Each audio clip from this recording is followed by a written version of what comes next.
juga untuk kesucian ya. Jangan sampai berhari-hari nempel habis dipakai mana-mana, banyak tempelan-tempelan debu ya, virus-virus tempelan-tempelan dari tempat-tempat angker lah. Jadi makanya kita dianjurkan untuk berganti setiap minimal sehari lah, sekali lah, punya stok baju yang banyak, 3, satu dicuci, satu dipakai, satu nih standby ya. Barangkali ya musim hujan harus punya cara lah.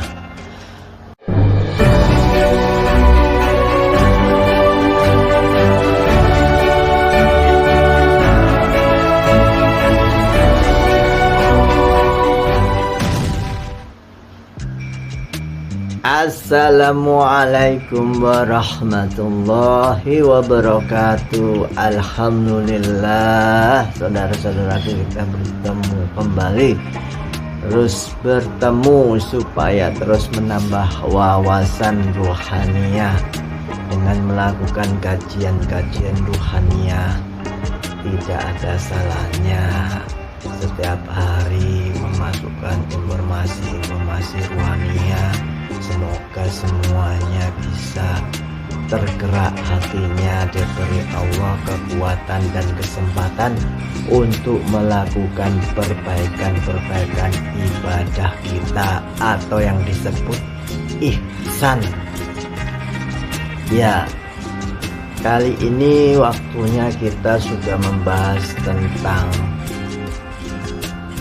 masalah-masalah bab-bab perjalanan fafiru ilallah, menuju Allah, yaitu babnya sampai pada bab sholat ya, bab yang dianggap orang remeh temeh sehari-hari dilakukan tapi kurang mendalam. Mari kita bahas satu persatu bab tentang sholat ya, tata cara yang diajarkan oleh beliau guru kita dari Dawu Yai, dan kita ambil, kita tadaburi pemahaman. Tentu saja tadabur itu bukan kebenaran yang hakiki, karena kebenaran hakiki hanyalah dari Allah mutlak. Manusia itu hanya bisa mentadaburi, mentafakuri ya, tadabur wa tafakur ya, ada di doa-doa bagi itu ya. Mari kita berdalam pembahasannya, kajian ruhaniyah tentang sholat ya. Ini ruhaniyah ya, jadi bukan jasmania sholat atau yang dinamakan fikih, tapi tetap kita memakai fikih yang kita pakai menurut mazhab masing-masing ya. Saya mazhabnya Imam Syafi'i, sesuai meniru beliau, dan dari dulu saya mazhabnya Imam Syafi'i, bukan golongan NU, Muhammadiyah atau golongan itu organisasi. Kalau mazhab itu imam, 4 imam utama itu ya, Imam Hanafi, Imam Syafi'i, Imam Maliki, dan imam-imam yang panjenengan ikuti. Banyak imam baru soalnya, jadi tidak perlu dibahas ya, itu masalah keyakinan masing-masing, keyakinan dalam beragama. Artinya apa? Islam itu memberi gambarannya, jadi semacam pemahaman itu seperti bola gini, bisa dilihat dari arah depan, arah belakang, arah samping kanan dan samping kiri. Makanya imam yang diakui itu ada 4, depan, belakang, kanan, kiri, dan pemahamannya itu dari sudut manapun itu benar gitu loh. Jadi tidak ada salah-salahkan. Yang menyalah-nyalahkan biasanya yang mengompori itu pasukan bertanduk, sehingga debat-debat itu adalah akibat dari kompor-kompor yang dibangkitkan oleh pasukan bertanduk sehingga jadi rame. Aslinya ya ikut mazhabnya masing-masing ya, itu nanti akan ditanyakan waktu di alam kubur. Semoga paham ya. Oke, mari kita bahas. Ini berikut ini adalah beberapa langkah atau cara yang dapat membantu seseorang untuk memperoleh khusyuk dalam sholat. Tentu saja versi Pondok Qalbu Al-Kautsar ya. Semua boleh, versinya masing-masing boleh. Ini versi kita, boleh diikuti, boleh untuk tambah wawasan saja. Tapi versi kami sumber-sumbernya dari dawuh-dawuhnya dari beliau ya, sumber-sumber pandangan hakikat namanya ya. Bahasa kerennya ini kita sebut sholat yang bisa mengeluarkan cahaya, sehingga bisa menambah kadar cahaya atau pasukan putih di dalam diri kita. Yang pertama adalah niat yang kuat ya. Niat yang kuat dan benar. Apa niatnya? Seperti yang disampaikan kemarin itu ya. Niat itu adalah hal yang dalam Islam itu sepertiga urusannya, sepertiganya Islam niat itu. Karena kalau perbuatan apapun niatnya itu tidak benar, melenceng, pasti nanti hasilnya atau buahnya juga melenceng. Jadi niat itu adalah utama bagi sebuah amalan. Jadi kalau Anda sholatnya itu niatnya kacau, pasti nanti kacau sholatnya, prosesnya, hasilnya juga kacau. Semoga paham ya. Saya enggak terlalu menjelaskan terlalu detail apa itu kacau ya. Bisa Anda pahami sendirilah. Selama ini Anda niatnya itu benar apa tidak ya. Cara melafadzkan niat versi imam yang Anda ikuti ya, mazhab itu bagaimana, apakah sudah benar? Mungkin Anda belum tahu, atau makanya kita cari tahu supaya lebih bisa memperbaiki ibadah kita ya. Niatnya itu tulus dan kuat ya. Niat itu kan ada dua. Niat amalannya itu apa, itu harus diniatkan ya. Jadi kalau sholat, ya sholat apa? Ini sholat hanya sholat sunnah atau sholat wajib apa ya, itu harus diniatkan. Nah, sholat wajib pun banyak, sholat wajib yang mana? Nah itu. Yang kedua adalah ditujukan untuk siapa sholat ini ya. Ditujukan untuk Allah atau untuk nilai dari guru, guru sekolah maksudnya, untuk nilai sekolahan atau untuk apa? Nah, niatnya itu harus lillahi ta'ala, yang ditujukan hanya kepada Allah ta'ala. Makanya sholat yang cara sholat diajarkan di depan selalu kita bersiap, ilahi anta maksudi waridaka matlubi, ya Allah hanya engkau yang aku tuju, tidak ada yang lainnya yang tuju, dan hanya ridhomu yang aku cari, dan hanya ridhonya Allah. Allah senang dengan sholat kita dan mendapat ridho itu ya. Yang kedua, niatnya yang kalau mau tanya detailnya yang kemarin itu ya, cari di video-video sebelumnya. Yang kedua adalah persiapan fisik dan mental ya. Apa fisik dan mental itu? Maksudnya fisik itu bersuci ya, bersuci apa?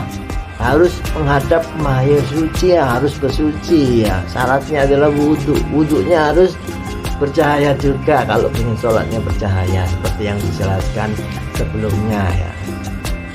Itu penting, remeh tapi penting yang ya.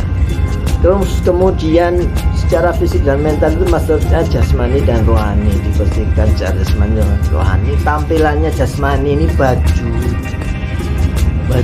itu makanya dianjurkan waktu tengah malam sholat hajat mandi taubat itu ganti baju yang suci.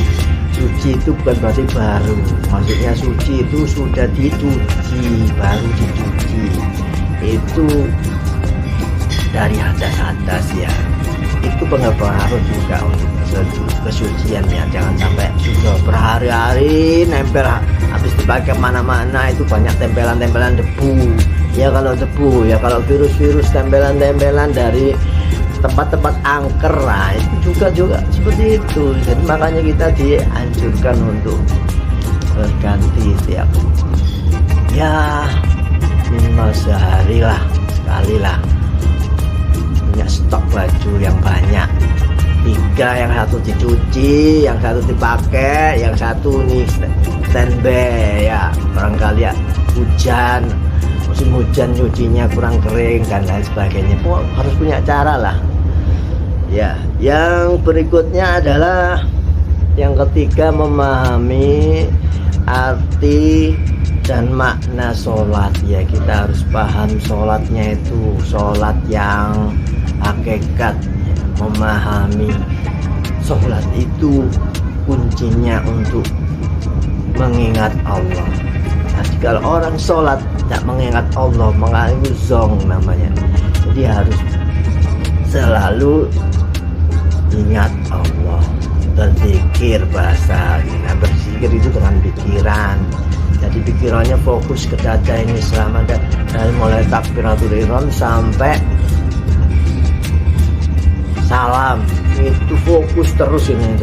Buang semuanya pikiran, cucian, kerjaan, jemuran dan lain sebagainya, itu buang semua. Kita fokus di sini ya, maka itu bisa khusyuk ya. Kemudian yang keempat adalah menghadirkan kehadirat Allah. Di kolbu ini dihadirkan di titik latifah ahwa ya, terutama itu selalu dihadirkan kehadiran kolbu, kehadiran Allah ya, di titik latifah. Itu bisa sholatnya bisa berjamaah ya. Demikian, semoga paham. Mari kita bahas sholat selanjutnya, tata caranya sesuai yang diajarkan beliau. Wabillahi taufiq wal hidayah. Wassalamualaikum warahmatullahi wabarakatuh.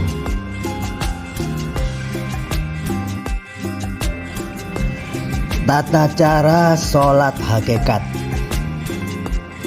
Sholat secara syariat dan hakikat itu sangat sulit. Itu yang dimaksud dalam Al-Quran, surat Al-Baqarah ayat 45, bahwa sholat itu berat kecuali bagi orang-orang yang khusyuk. Karena memang untuk melakukan sholat secara syariat dan hakikat itu tidak semua orang bisa.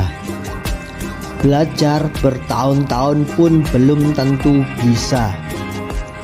Dulu setiap selesai Kiai adakan zikir akbar paginya setelah subuh. Kiai cek zikir dan sholatnya sudah bisa apa belum. Dan ternyata berkali-kali dicek Kiai, kebanyakan belum bisa melakukan, walau baru takbiratul ihram, baru mulai sholat, masih belum ada yang bisa.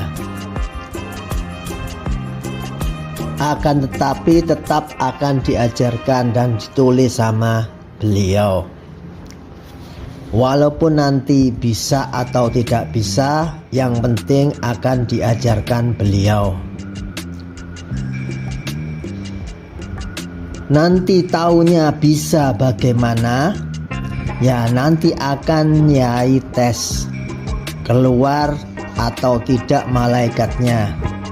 Makanya belajar. Jadi tak cukup merasa sudah bisa. Kalau rumangsa bisa, ternyata dites tak bisa, tak keluar malaikatnya, maka ya tetap tak bisa. Jadi belum dianggap Allah kamu bisa. Belum dianggap sholat, hanya menggugurkan kewajiban. tidak disiksa nanti di akhirat, tetapi disuruh mengulang semua sholat yang pernah dilakukan sejak di dunia. Di akhirat juga tidak hanya sholat, tapi harus bisa melakukan sholat secara syariat dan hakikat. Akan ada malaikat yang mengawasi. Kalau misal baru takbir saja belum benar, maka akan disuruh mengulang lagi sampai bisa.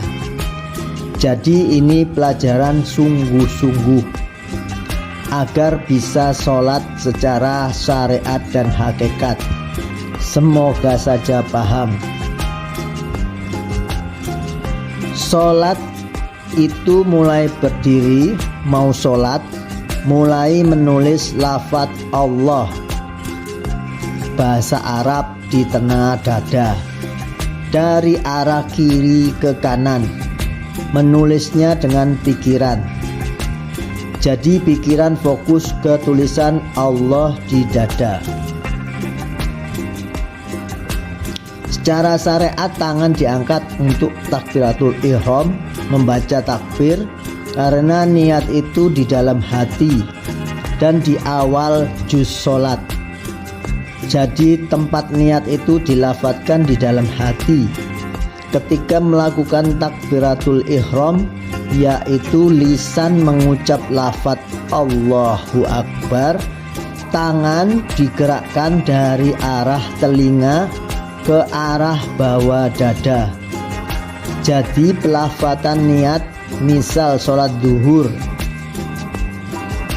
usolli fardhu zuhri arba'a raka'atin mustaqbilal kiblati ma'muman lillahi ta'ala. Itu diucapkan di dalam hati ketika lisan mengucapkan Allahu Akbar, dan di saat tangan bergerak dari arah telinga ke arah bawah dada. Hakikatnya ketika lahiriah kita melakukan amaliyah syariat itu, pikiran kita konsentrasi lafadz Allah di dada. Ketika tangan sampai ke bawah dada, tulisan Allah ditulis pakai pikiran di bawah dada. Di 4 titik latifah bawah dada sebanyak 4 titik.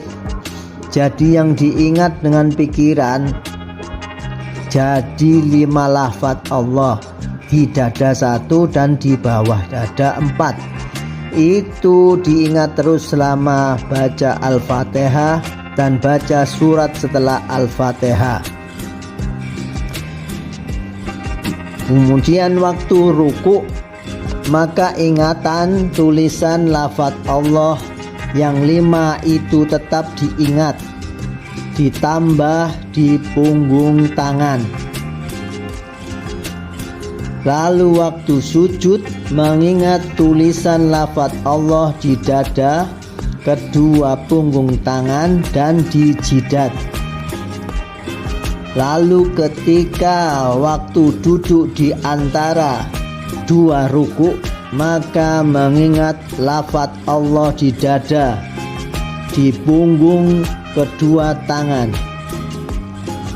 Lalu ketika duduk tahiyat akhir, maka mengingat lafadz Allah di dada, di bawah dada yang 4, di kedua punggung tangan, di jidat, di atas kepala, dan di belakang kedua telinga.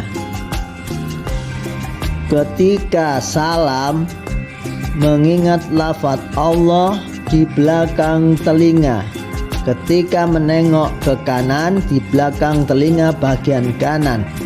Dan ketika menengok ke kiri, menulis lafadz Allah di belakang telinga bagian kiri. Demikian, semoga paham. Demikian, semoga paham tata caranya sesuai yang diajarkan beliau. Wabillahi taufiq wal hidayah. Wassalamualaikum warahmatullahi wabarakatuh.